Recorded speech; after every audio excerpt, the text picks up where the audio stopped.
Bailey stuck out his hand. Verity sat dumbstruck. She hadn't expected to lose her job. At least she wasn't as badly off as Sadie. Didn't have to pay rent, thanks to Grandpa Sid. She had a bit put by, which would see her through for a month or two. But regular jobs were impossibly difficult to find. As a last resort, she could let out a room, but she didn't want someone else living in Grandpa Sid's house. It wouldn't feel right.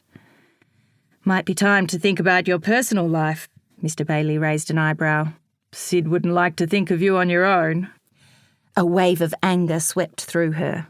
What right did he have to comment on her personal life? At 25, she didn't have to answer to anyone, was entitled to make her own decisions. She wouldn't be the first. Many women were making the choice to forego marriage these days. Besides, there simply weren't enough eligible men to go around. "Keep in touch, Verity." Mr. Bailey gestured to the door. "Don't forget to bring me anything you think might be of interest." He lit his cigarette and vanished behind a haze of smoke. Her legs didn't want to cooperate, but Verity shuffled off, trying to keep her chin up. It was only when she buttoned her coat that she noticed Sadie's cleared desk. No teacup, no ashtray, no pot of pencils. Just the typewriter sitting in splendid isolation. Verity scooped up the debris on her desk and dumped it in her satchel, put her hat on, stuck her nose in the air and marched out through the sea of faces. A few muttered goodbyes filtered in the air, but she couldn't bring herself to speak to anyone. Didn't dare, more like. She'd make a fool of herself and burst into tears. A particularly grey drizzle coated the footpaths, and puddles of yellow reflected from the streetlights. She slipped her satchel across her shoulder, unlocked her bicycle from the railings and pushed off.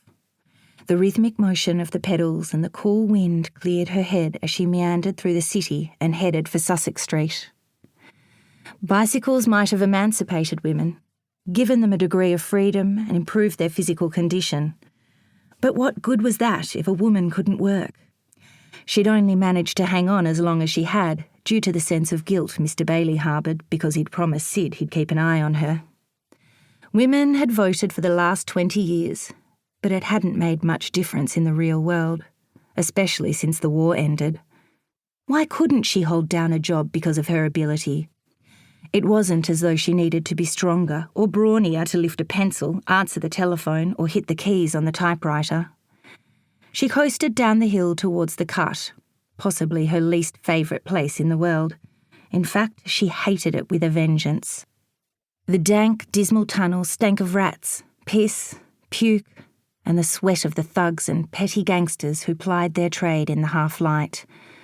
But it took 10 minutes off the trip home and saved her lugging her bicycle up the steps that snaked their way over the road tunnel.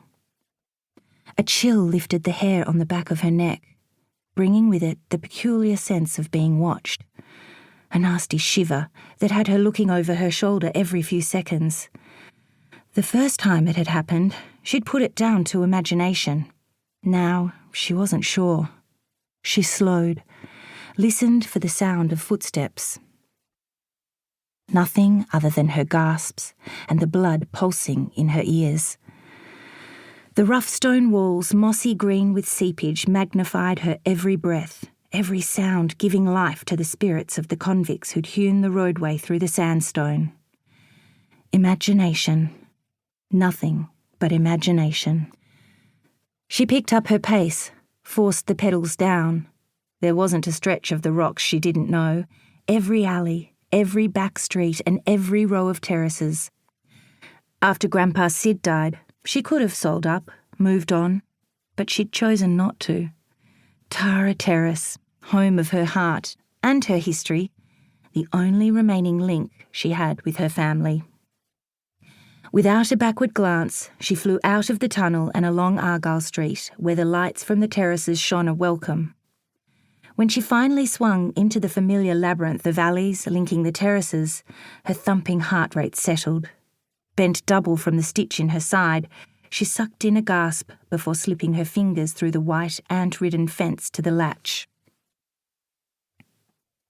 The gate groaned as it swung open, and she